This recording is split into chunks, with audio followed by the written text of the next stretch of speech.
everyone, welcome back to Chiara's Slow Travel Adventure. If you're always dreaming of traveling to Thailand or if it's just on your bucket list, stick around because today I'm going to share my ultimate guide for traveling to Thailand, especially if you're on a budget, if you want to travel long-term and sustainably. From the best time to visit, my must-have packing tips, budget tips, and of course must-visit places and best activities, you will be set for a great adventure. Let's dive into it. Thailand is, not to say that I'm biased, but my favorite country in the world. I basically think about moving to Thailand every other day. It's just so good. I love the people, the food, the place, the vibe. There's nothing I had to say when it came to Thailand that made me complain about it. So if you always also dreamed of traveling to Thailand, if it was on your bucket list, or if you feel like you might consider it, this is the video for you, so stick around. So when is the best time to hit Thailand? Well, the high season is between November and February. That is the best time because that's when the weather is coolest, and I mean cool, not cold, because Thailand is super hot, so do keep in mind that it's a very hot country. That's when the weather is milder, a little bit cooler. You won't get as much rain as in other seasons, and it's the best time especially for activities and parties. It is also, of course, a great time for hiking adventures, for all those outdoor activities because the weather is just the best. However, if you're looking to save on the budget, you can travel between May and October. That is when the flights also and the accommodation will be cheapest. But do keep in mind to expect a lot of rain, yes, less tourism, and of course, if you love traveling with less of a crowd and you don't mind a little bit of rain, this is the best time for you to go. This is also when I travel. I was lucky enough to be in Thailand for almost 3 months between the months of June and August, and I had the best time of my life. Now, when it comes to packing for Thailand, you must think that it's a hot country, extremely humid, and many months a year very rainy. So think about light, breathable clothing, easily washable, also that you don't mind get ruined if you need to wash them maybe in a washing machine that you don't really know. Clothes that I really suggest in any season, of course, is a rain jacket, especially if you're thinking about hitting Doi Tanon, the highest mountain in Thailand. It's a great suggestion. It's going to be misty, rainy, and cold over there. So light, breathable clothing are going to be your best friends. Think light t-shirts. I wouldn't even suggest a sweater, to be honest. It's never that cold in Thailand. Light and breathable pants, sandals, of course, flip-flops if you're thinking about hitting the islands. And of course, don't forget comfy shoes because you're going to walk a lot. Sunscreen. I always suggest it, but especially in Thailand because it's super hot and the sun is really strong. We're talking about a tropical area, so do not forget bug spray. Mosquitoes in Thailand are crazy, and expect them in the villages and the cities way more than the actual outdoor areas. I was in the jungle for a long time and I've never been bitten by a mosquito because there they are eaten by other animals, so there's not as many as you would expect or as many as you would find in a city like Bangkok. As always, don't forget your reusable water bottle. Unfortunately, Thailand is one of those countries that still love plastic cups, so always carry some water with you to help the planet and to always have something to drink on you. And last but not least, in my packing must-haves, don't forget a portable charger for all your TikTok videos and all your reels on Instagram while you're there. Don't forget to bring it with you. You're gonna need it. Now let's move on to money tips and budgeting. Just one word for you, budget friendly. Yes, Thailand is one of the most affordable countries to visit that I've ever been to, but you can stretch your budget even farther. First is don't forget your cash. I strongly advise you bring some cash directly from home if you can exchange it with your bank before coming to Thailand. Also, do consider exchanging some money and currency in the airport before you hit the road. That way you will have cash that you can easily use without having to pay the sometimes a little bit high ATM fees. So I strongly suggest you exchange some currency before hitting the road. Also, don't forget that Thailand is still a country that uses a lot of cash. I've seen the last time that they've been using the QR codes way more. However, cash is still used a lot, especially in the villages, in the more rural areas, and for street food, for example. So I strongly suggest you have cash with you. On most bigger places, you can definitely use your credit card without any problem. However, cash is really useful. Now, when it comes to budget accommodation, that all depends on you. What is your budget? If you want to stay, of course, in an expensive luxury hotel, well, first of all, that's not my style, so I guess that's probably not yours either. But in that case, you're going to spend probably between 50 to 100 euros or dollars per night. However, when it comes to hostels, guest houses, B&Bs, you can easily find places that range between 10 to 15 dollars per night. So it's pretty cheap. It is also a way to help the community if you stay in local guest houses, so I strongly suggest it, especially if you want a more unique and genuine experience. And when it comes to food, my suggestions are street markets. And there are a lot of stalls that you can find easily near the subway stations and everywhere where there's a lot of people. A lot of people buy food on the streets and in small restaurants in Thailand. So it's very common to find it for a very cheap price. Do remember that most likely you will have to pay by cash, so have cash in hand with you. But when it comes to food, think about for some pad thai in the street market, you can pay maybe $1, $1.50. And think about 50 cents mango sticky rice, which is one of my absolute favorites, and you must try. When it comes to navigate Thailand like a pro, don't forget to download some useful apps. Grab is probably going to be your best friend. It's the Uber version of Thailand, basically. You won't even need to talk to the driver, so if you don't speak the language or if they don't speak the language, that won't be a problem. You can match your credit card to your Grab account, so you can easily pay with that. And you can go pretty much anywhere with that. You can also grab a motorbike, and that is going to be even cheaper and a very interesting experience, I think. Klook is also a very useful app, especially for discounts and reviews for foods, but also for experiences, events, and so on. So I strongly suggest it. Of course, never forget Google Translate. You most likely won't need it that much. Thai people are very handy when it comes to understand. And if you are up to try and challenge yourself with it, you will see they will go a long way. Just a few words of Thai will make them open up to you even more, and they're always willing to try to understand. In my opinion, when I was there, I didn't really use Google Translate, at least not as much as I did in a country like China, where we depended, and I depended a lot on Google Translate. Now let's talk about transportation. Transportation in Thailand is pretty cheap and convenient. You can go pretty much anywhere within the city with the subway system. Is really good and quite cheap. A little bit higher price for the Sky Train in Bangkok, but it is also very useful to move around at a faster pace. You can consider buses, but do keep in mind that sometimes buses, when you're not a local, can be a little bit tricky. They always change their route. It's never quite clear what bus you should take. To give you a short story, I once was trying to go in Sukhumvit, which is a very central area, and I was trying to take the bus to go there. I think I changed 5 different buses and I did not reach the place. In the end, I was so desperate that I just called a Grab. And speaking of taxis and Grabs, it is very cheap to ask for a taxi driver or a Grab in Thailand, so you can easily move around with that. Do keep in mind that if you want to take a taxi in the streets, it's totally fine. Just make sure that they have the tachymeters so you know how much you're going to pay. And of course, trains. If you want to move, for example, from Bangkok to Chiang Mai, or to Suratani in the south, or everywhere, even to Ayutthaya, for example, one of the most beautiful places I've seen in Thailand, I strongly suggest getting a train. It's quite cheap to move around. Basically, half of Thailand could be around 1,000 baht.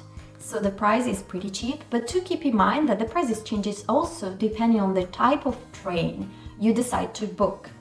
So once you go in the booking system, you will see that you can even see the picture of the train you're booking, and you will see that lower price trains will probably be less comfortable and look a little bit less pretty compared to the more luxurious, if you want, and comfortable ones. Think about air conditioning. Without air conditioning, a more comfortable bed.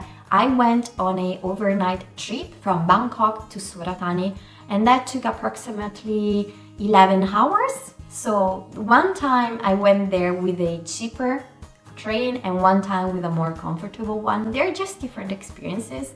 You can choose whatever you want, and the price, to be honest, is not that different. Let's not forget the most famous tuk-tuks. You will see that especially in big cities, everyone will stop you to ask you for a tuk-tuk ride. Now, tuk-tuk is a fun experience, I think, but it is a very touristic thing when you're a tourist, when you're not a local.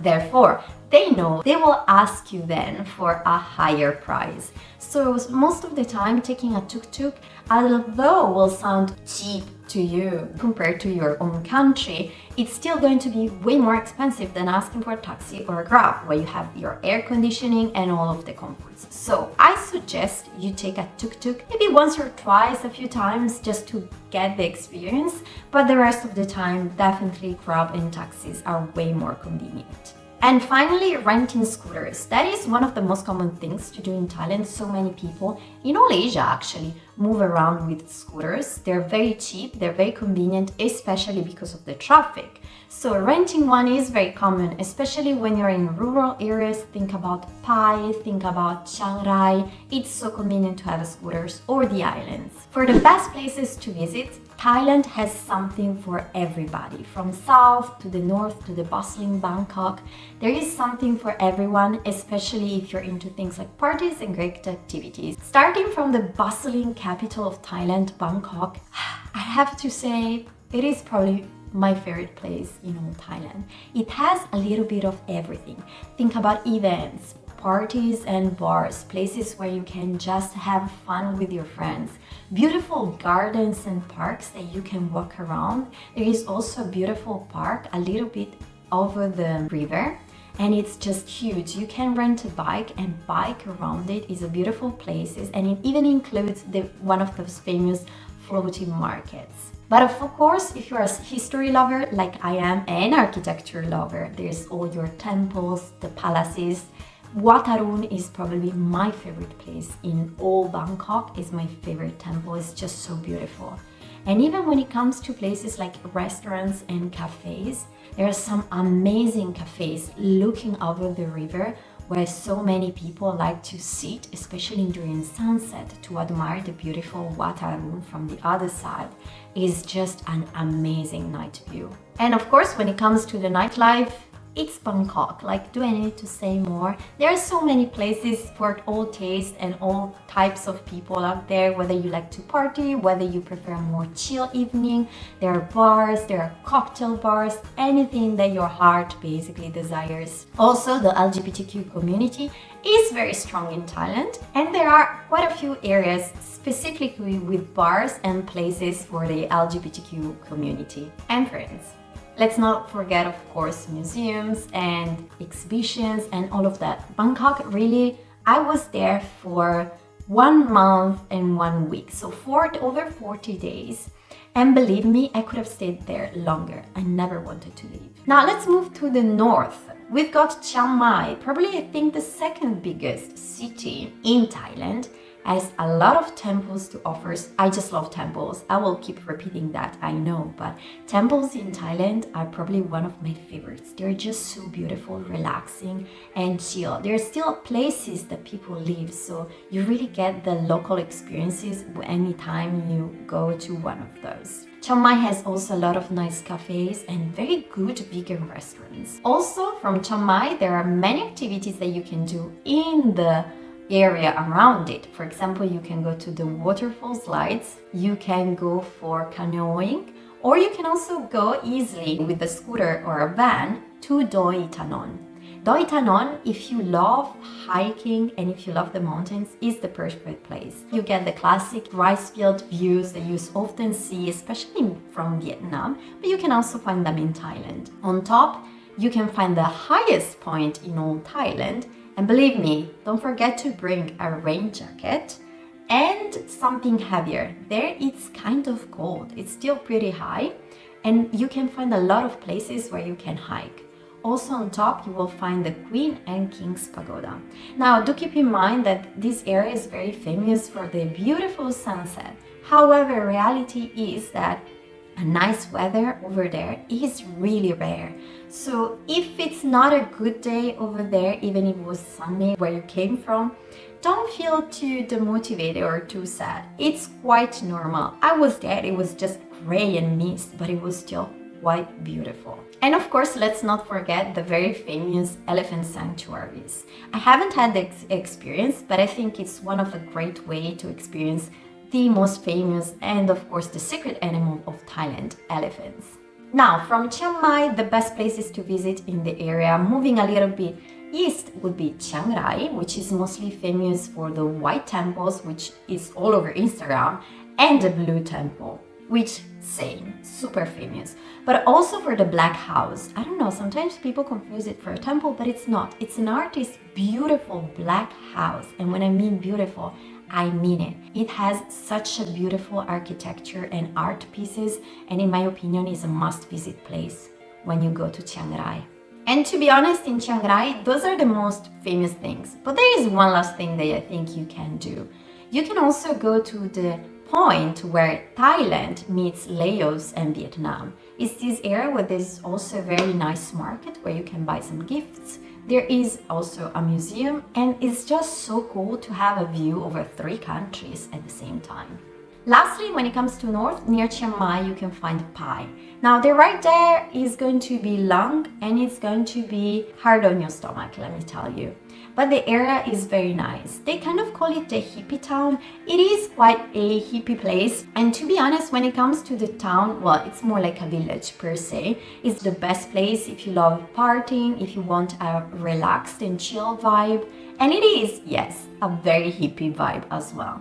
There are a lot of very good restaurants and places to eat. Now, I'm not a big party lover, so you can easily book other activities once you're there. You can book, for example, a one-day tour around Pai. Well, they take you to visit the great Buddha, and when I mean great, I mean huge Buddha temples, waterfalls. Hot springs are very popular around Pai, and they're really, really good. So the activities over here are infinite basically, and they're all very much fun. For renting a scooter here is probably your best choice. It's just so convenient. Small hostels and guest houses are the best choice when it comes to Pai. You won't really find big hotels. It is really a small village. Now moving south, before the islands, we have to say, of course, Phuket is the most famous place, probably because of all the movies they've been shooting there. It is beautiful, but it's very touristic all year round. However, if you move in the area of Suratani, you can find Khao Sok National Park. It is so beautiful. It's just so gorgeous. You can spend even the night on a floating bungalow, so you can sleep basically on the lake. And over there you can do cruises where you can go find animals like monkeys, for example. There are also caves that you can visit, and of course hikes. This is such a beautiful place if you love and you want to experience the jungle. I went there for just 2 weeks, and in 2 weeks I was able to do and see so much. I went to a night safari in the jungle, an excursion in the jungle where I even drank coffee in the jungle. So it was such an amazing experience. I love hiking, I love my outdoor time, so for me that was so great. And if you find a good guide, that makes all the difference. I had a great time, and probably my second favorite place in all Thailand. Now, for all my islands lover, I have to be honest, I haven't been on any island while I was in Thailand. Yeah, I know. But to me, it actually is just an excuse to go back once again, you know. Now, let's talk about the most famous islands in Thailand. You probably all heard of Koh Phangan because it's famous for the full moon party. And that is basically a long night party that happens once a month, every full moon. And if you're into parties, that is going to be the best place for you. Now, Koh Phi Phi is famous for the cliffs, clear waters, and the beautiful nightlife, especially with the fireworks. Koh Samui is more for you if you're into yoga retreats, meditation, relaxing vibe and just spending some relaxed time on the beach. And finally, Koh Tao, the diving capital of Thailand. Of course, it's all about scuba diving over there, where you can also find and get easily for a very cheap price a scuba diving certificate. Of course, all the islands are great, and one of the best activities you can do is highland hopping, where you basically take a cruise that will take you maybe within even one day to more than one island, so you can explore all of them. The Thai water, of course, is just so clear and beautiful, just as you've seen on all those Instagram and TikToks videos. But it has a lot to offer, even if you're into hiking, that you can do even on the islands. Night markets are, of course, one of my favorite places and things to do. You can find also food that are like endless. You can try any kind of food, and I strongly suggest you do. Go out there and explore. Just remember to be safe. Only cooked food. Don't eat raw food. That's my suggestion. And maybe skip the scorpions. They're actually not that good, even if you talk to locals. You can try other bugs. Top activities in general to do in Thailand, depending of course on the area, are of course hiking trips, water sports like scuba diving or snorkeling and so on, of course, is one of the best places to do it. As said before, night markets and island hoppings. Now let's briefly break down the budget for your best trip to Thailand. Thailand for me was super cheap. The flight maybe it's not always so convenient, but because the time you're going to spend there, the food and the accommodation and all of those activities are going to be just so cheap, you're going to save a lot of money. Believe me, right now it will cost me less to travel to Thailand than to stay here in Italy. When it comes to accommodation for a guest house, bed and breakfast or hostel, the prices are going to range between $10 to $15 per night. Food, as we said, if you buy it on the streets, it's going to be between $1 to $5, and if you want to spend a little bit more and you want to go to the restaurants, it's still going to range between $10 to $20 per meal. So if you eat street food, between $5 to $10 per day. Transportation is overall pretty cheap, and of course it depends whether you travel on a long distance or a short distance, but I strongly suggest you walk. There is so much to discover by just walking around. And activities also budget between $5 to $15 per day for activities if you want to do a lot of them. Thailand is such an incredible destination, especially for young travelers. Affordable activities, events, parties, and things you can do everywhere around. As I said, Thai people also are my favorite people in all the world. They're always so nice, welcoming and smiling, and that just sets me right anywhere I am. It's packed with experiences, this place, that you will never forget for the rest of your life.